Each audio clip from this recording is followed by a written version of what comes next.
大家好，我是罗乙，欢迎来到罗乙时间。这里是生命与 DNA 科学系列之3，生物学的盲点与误区第6集。当前生物学认为，自然选择促进了进化。分子人类学从 DNA 编码的解码和数学分析证实，这只是生物学的盲点与误区。DNA 编码的解码看见，人和一切生物的染色体都是恒定不变的，都是独一无二的。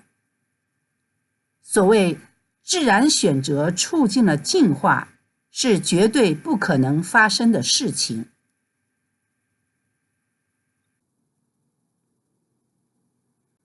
我们来看 DNA 与人体的关系， DNA 与各生物体的关系。人是由40到60万亿细胞构成的，几乎每个细胞中都有23对染色体，以及它所包含的60亿 DNA 编码。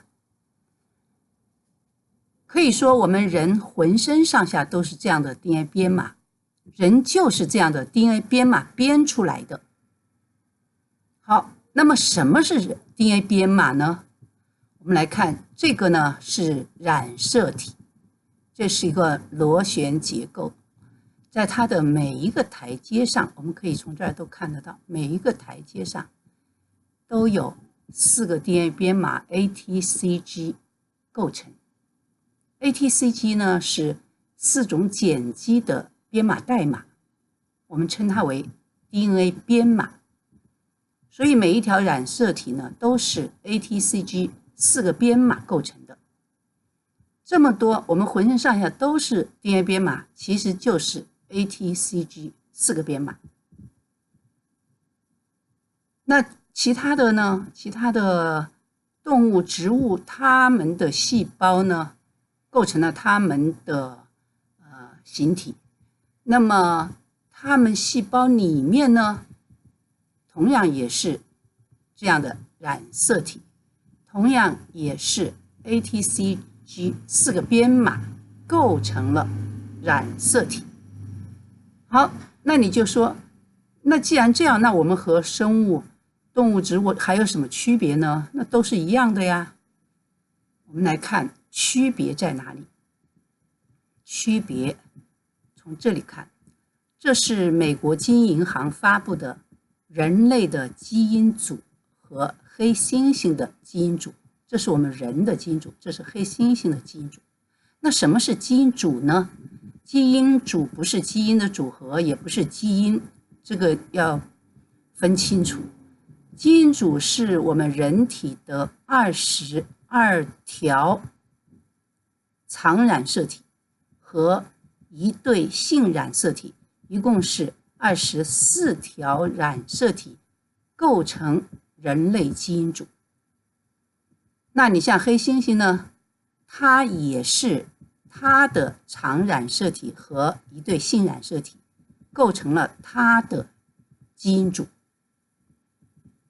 每一个生物都有自己的基因组，区别在哪里？我们还继续往下看。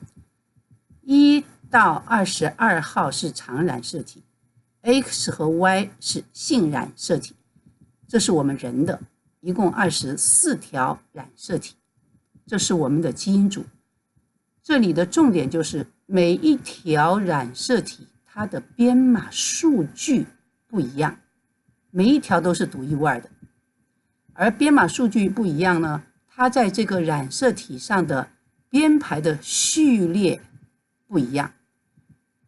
序列不一样，它要表达的信息就不一样。所以每一条染色体都是独一无二的，就是因为它的数据独一无二，序列独一无二，信息独一无二。那24条独一无二的染色体构成的人类基因组必然也是独一无二的。那黑猩猩同样，它的每一条染色体也是独一无二的，独一无二的编码数，独一无二的编码序列，独一无二的编码信息，构成了它们独一无二的基因组。而基因组的信息呢，就长出了各个物种的形体。比如说我们人的基因组的一共24条染色体，有30亿的 DNA 编码，这30亿的 DNA 编码所传递的信息就长出了我们人的样式。黑猩猩的基因组，它的染色体比人多2条，所以它的编码一共有33亿。它的33亿的编码信息呢，就传递了它黑猩猩的形体，长出了黑猩猩的形体。所有的生物都是以一种编码信息的方式在传递的。作为电脑工程师比较理解，就因为是电脑的信息是由2态码0和1组成序列进行传递，而生命的遗传信息呢，是由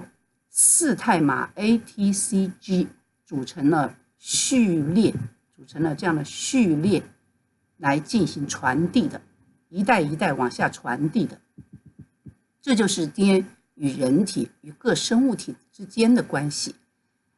那我们再看我们人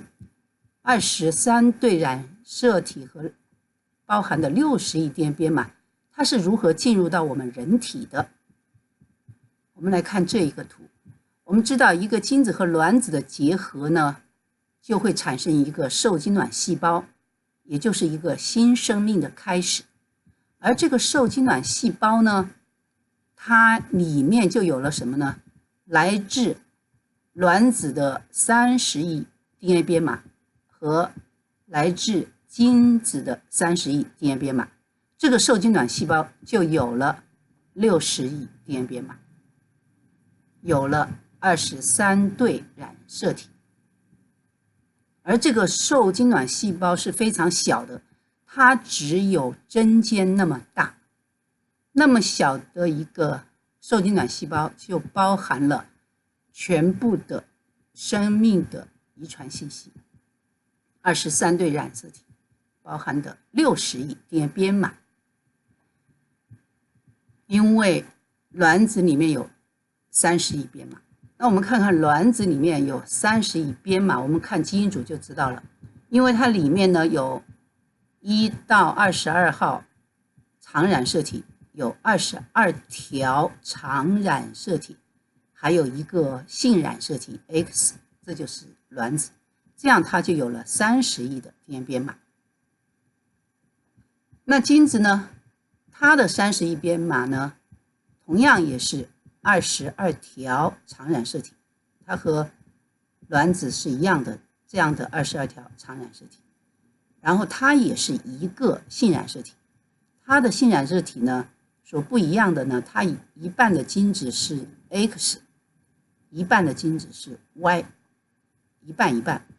如果是 X 的精子受精了就生女儿， Y 的精子受精了就生男孩，这就是和卵子不一样的地方。但是呢，它们都不管是精子还是卵子，都是有这样的22条长染色体，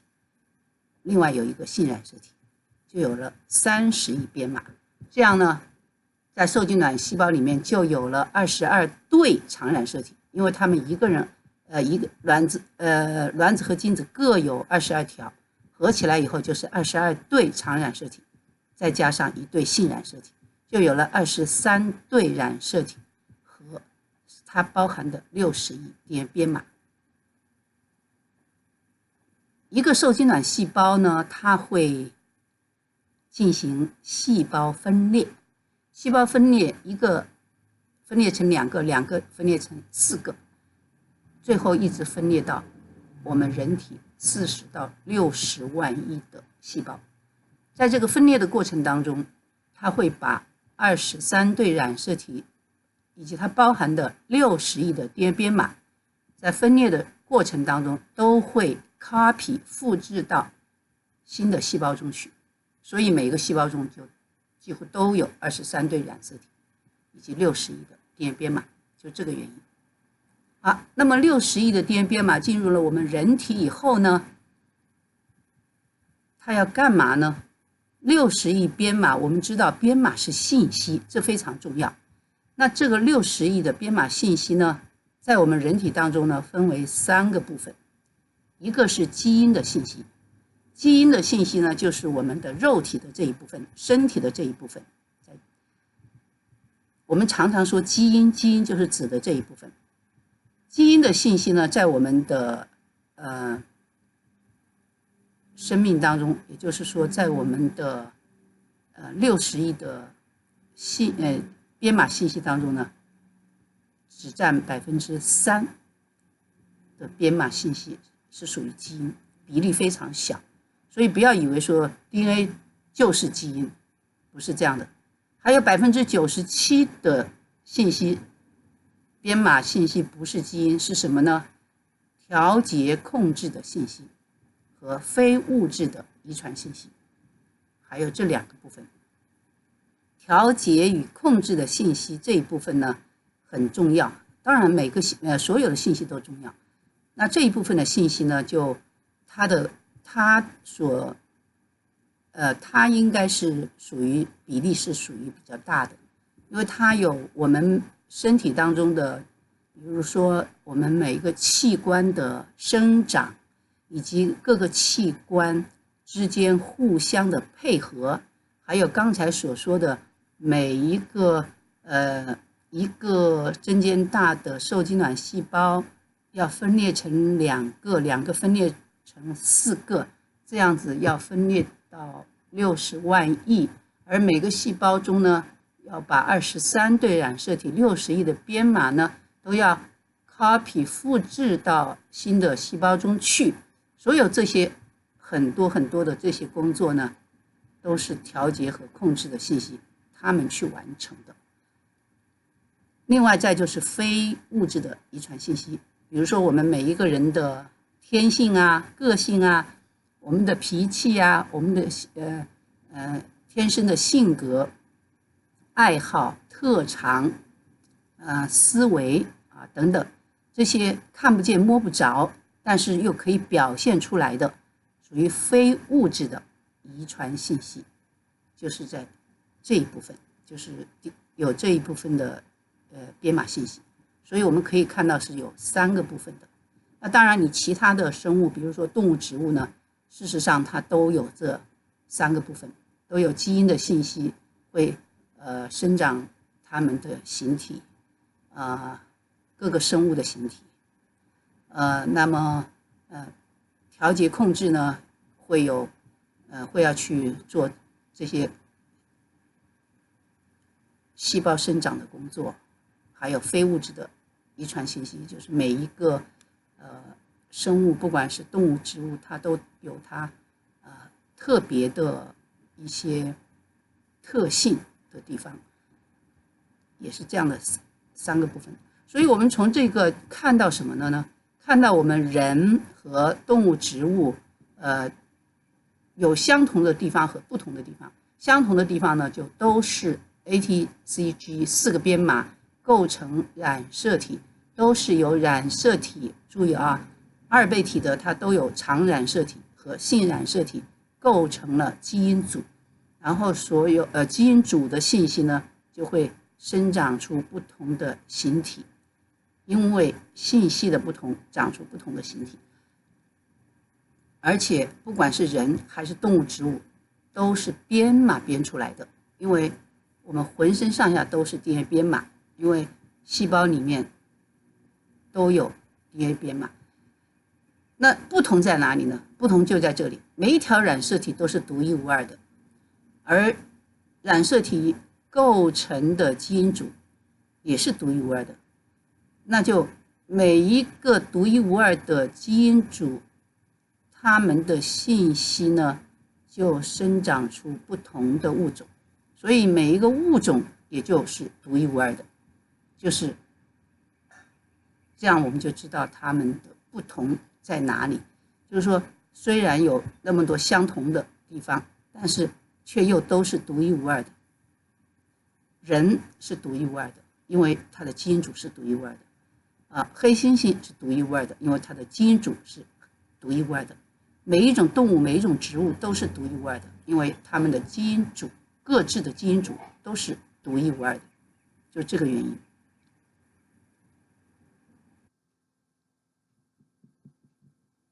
虽然人和一切生物都是由细胞构成的，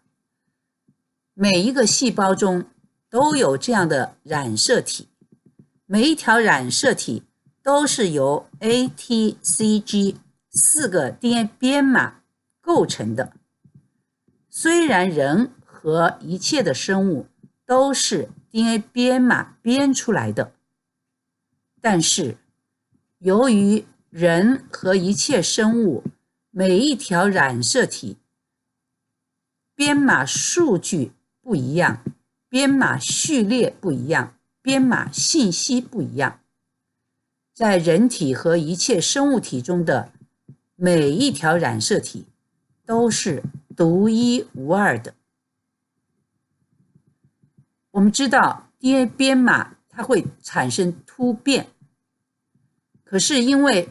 10亿分之一微小的突变率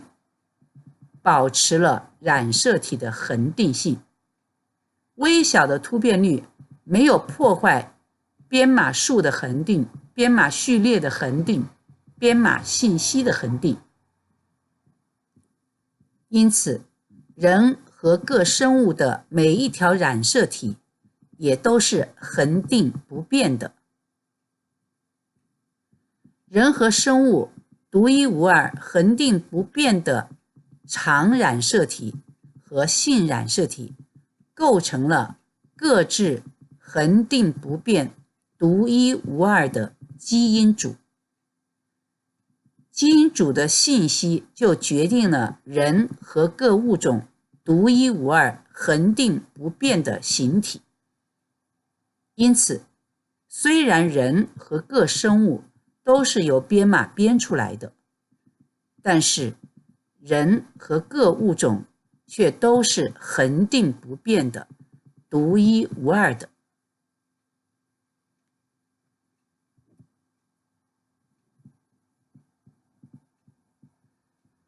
我们知道 DNA 编码的突变是发生在染色体的复制的过程中，而染色体复制呢，是在细胞分裂的时候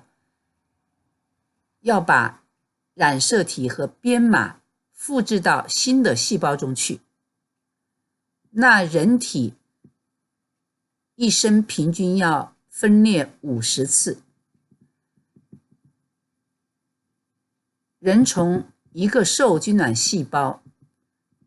分裂几十次，生长为40到60万亿细胞的成人。每一次的细胞分裂，细胞中的染色体、线粒体包含的60亿编码都要复制成2份。在 DNA 编码的复制过程中，编码的突变是必须产生的。由于突变率只有10亿分之一，所以它没有破坏染色体的恒定性，没有破坏基因组的恒定，没有破坏物种的恒定。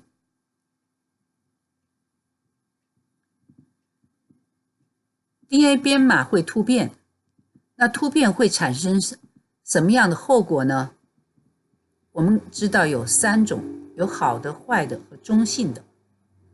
好的呢，就是由于突变产生差异，使我们可以做 DNA 亲子鉴定，可以分清你和我，使每一个人都是独一无二的，从来没有2个相同的人。这是好的。坏的我们知道会出现病变，由于10亿分之一微小的突变率，所以虽然有突变产生病态，但是这个比例并不是很大。而中性的呢，我们可以看一个例子。最早一个白种人，他15号染色体上的一个编码由 G 突变成了 A， 皮肤成了白色，就是在这个位点上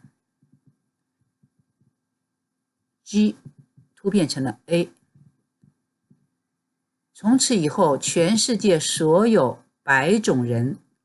这个编码都是 A。 一个编码的突变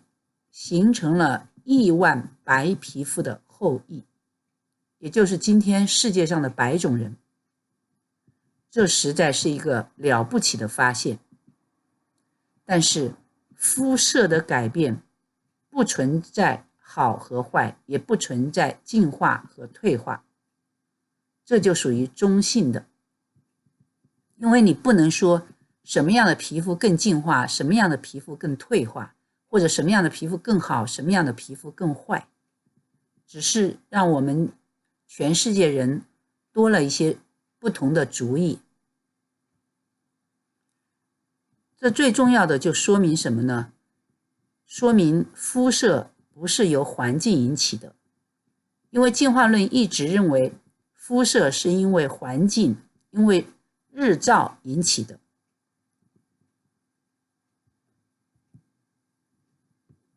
我们来看这边的例子，法国和蒙古都是在北纬40度上下，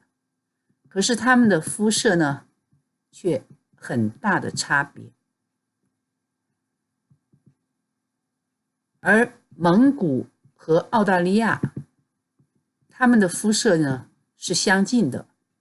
可是他们的纬度相差很大。所以这充分说明肤色和日照环境没有关系。我们从前面一个编码的突变就带来了白色人种，就像这样的白色人种是因为有一个编码的突变的结果。进化论认为环境使肤色得到改变是没有任何科学依据的。它听起来好像有道理，似是而非，可是却没有 DNA 编码的依据。因为我们知道 DNA 是一切生命遗传信息的唯一的载体，任何的关于生命的问题都应该从 DNA 中去寻找，而他们没有任何 DNA 的依据。而现在我们从 DNA 编码的解码可以看见，自然选择促进进化是100%的谎言。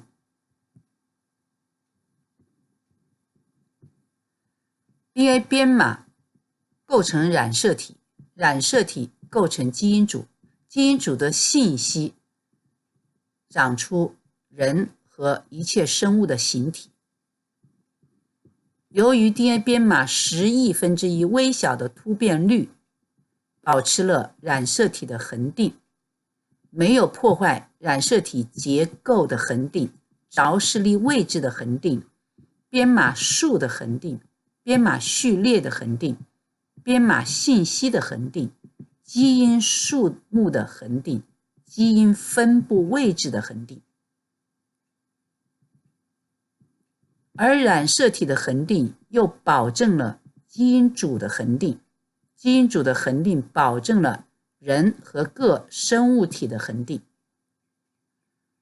从 DNA 编码的解码和数学分析的科学事实看见，人和一切生物都是独一无二的，都是恒定不变的。也正因为如此，科学家才能够找到人类的基因组和其他生物的基因组。才能够知道说每一条染色体都是独一无二的。进化论说，自然选择促进进化是没有任何科学依据的谎言。